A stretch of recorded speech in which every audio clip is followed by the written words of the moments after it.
ہمارے حضرت والا آتے تھے کتنی بڑی بڑی دعوتیں ہوتی تھیں. وہ خاص قسم کے چاول جو ہے نا اس کے گھی میں، بکری کے گھی میں خاص چاول ایک اربوں کے ہوتے ہیں. تو وہ ایک دعوت ہوتی تھی اس دن کہ آج وہ دعوت ہے.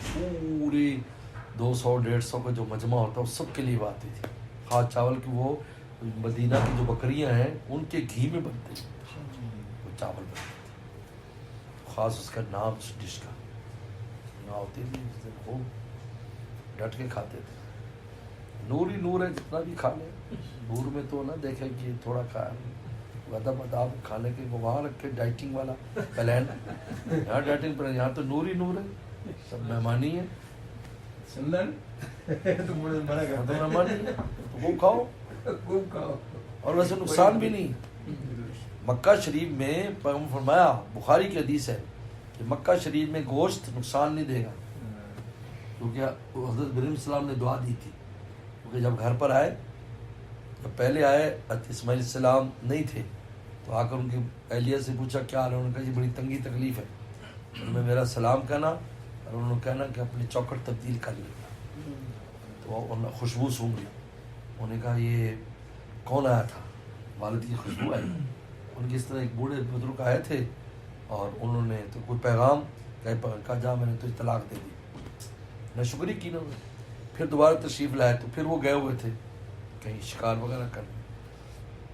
تو انہوں نے کہا کہ انہیں بڑا ادب سے بٹھایا اور سب کچھ کیا اور پوچھا.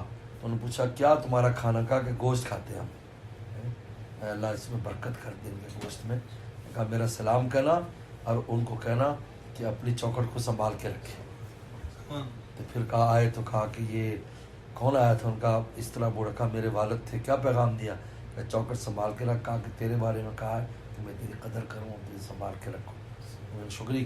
تو اس پر رسول نے فرمایا کہ حضرت ابراہیم السلام سے جو دعا دی کیونکہ اس وقت گوشت تھا، تو لہذا دنیا میں کہیں بھی ہو گوشت موافق نہیں ہو سکتا ہر آدمی کو ہو، لیکن مکہ کی سرزمین پر کبھی نقصان نہیں دے گا گوشت.